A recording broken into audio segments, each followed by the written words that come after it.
continuando, né? Então, ele falou comigo que era para viajar, que a gente precisava conversar. E eu me arrumei, me organizei para ir, mesmo ele sendo muito frio. Chegamos até a discutir antes de eu ir, de eu viajar.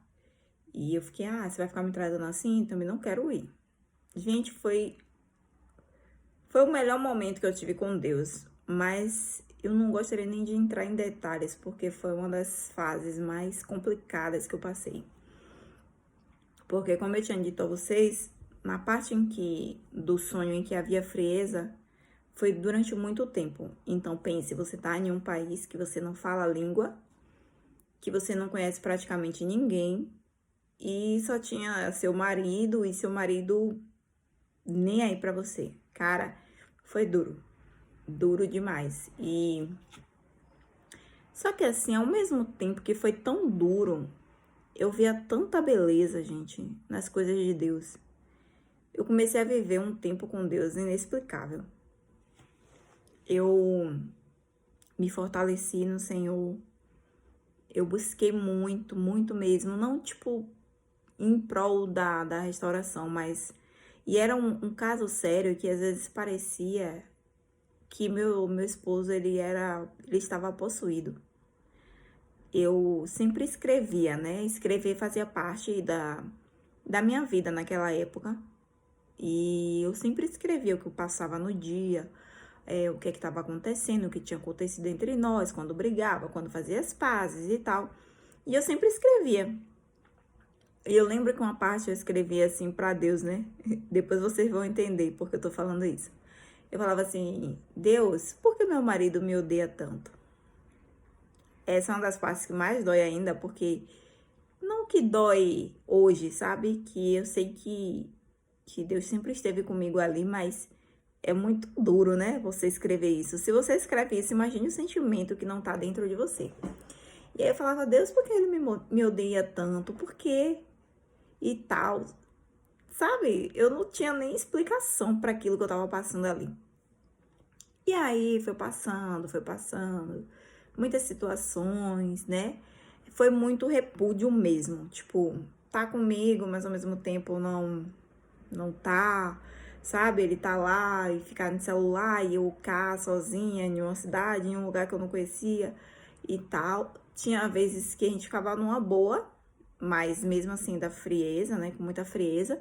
E tinha vezes que era total frieza mesmo, de quase não se falar. Foi muito horrível. Foi alguns meses que eu passei.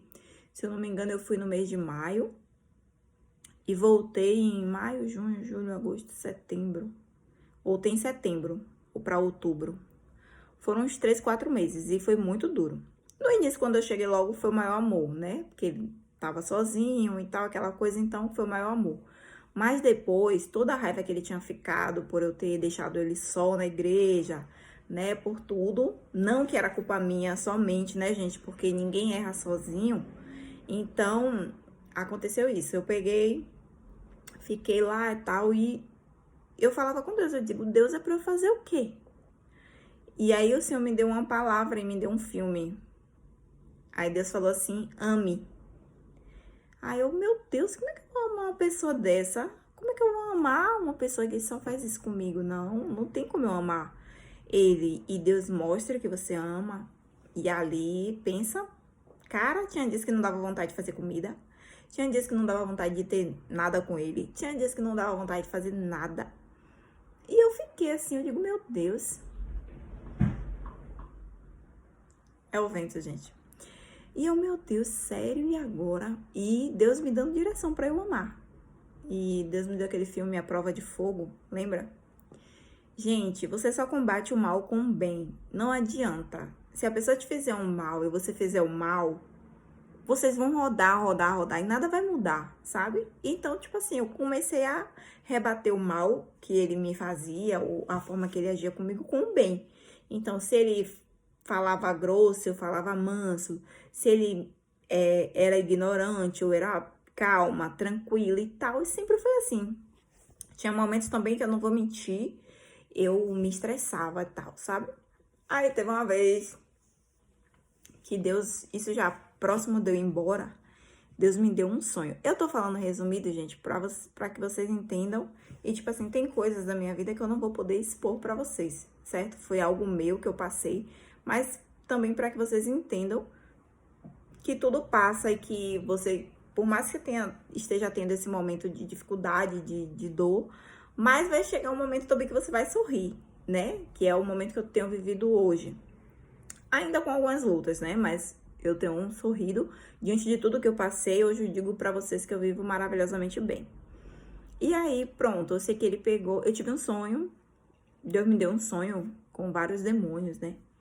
E aí eu chegava da porta, quando eu olhava, aí os outros demônios pequenos falavam assim: vem um aí mais forte brigar com você. E aí eu, meu Deus, e agora? Entrei, peguei uma faca. Isso no sonho, viu, gente? É muito íntimo isso, porque Deus fala com cada um de uma forma. Mas Deus me deu esse sonho. E aí entrei, me escondi atrás da porta. E quando esse demônio vinha, eu batia com a faca no pescoço dele. Só que no mesmo sonho eu sentia que eu tinha que arrancar o pescoço desse demônio. E aí eu comecei a bater, e eu via saltando, né? O pescoço assim, se afastando e tal. E no final ficou uma linhazinha branca. Tipo, sabe quando é um nervo? Ficou esse nervo assim, estirado assim. Aí Deus disse, não, tem que tirar de vez, arrancar de vez. Aí eu dei o último golpe no sonho. E foi incrível, porque tipo assim, quando eu fiz isso, foi libertador. Eu acho que eu consegui vencer a minha etapa, consegui vencer aquilo.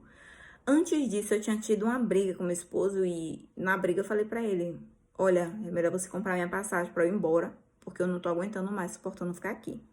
E ele tinha comprado a passagem, passou uns dias, ele tinha comprado e eu não sabia. Depois que ele veio me dizer que já tinha comprado, que tal dia eu ia embora e tal, beleza.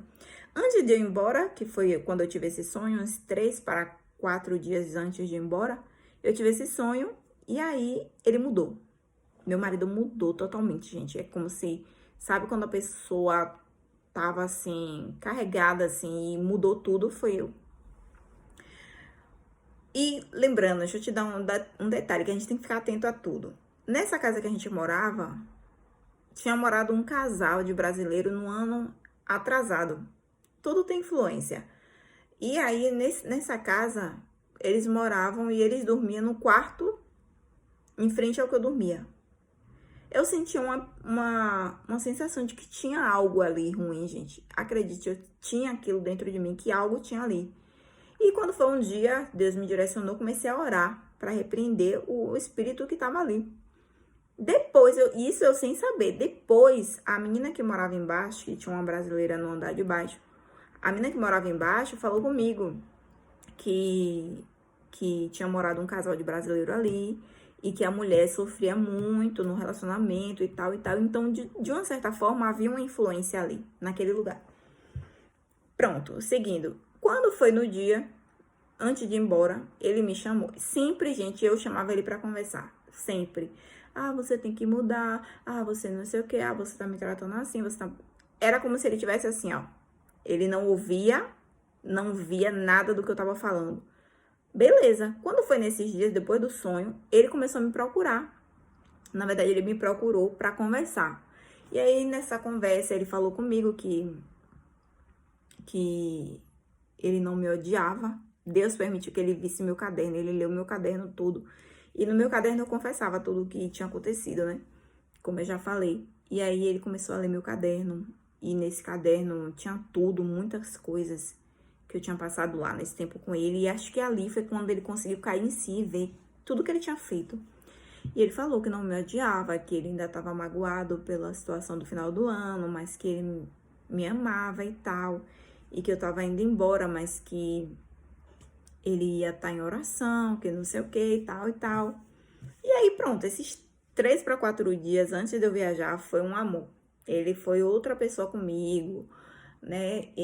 Como se Deus realmente tivesse me dado vitória. Mas eu achava que tinha ficado tudo bem, que tava tudo bem e que o deserto tinha acabado, né? Então eu fui e voltei pro Brasil feliz da vida. Nem imaginava o que é que me esperava, gente. Mas eu vou contar pra vocês também. Já, já, pega aí a outra parte.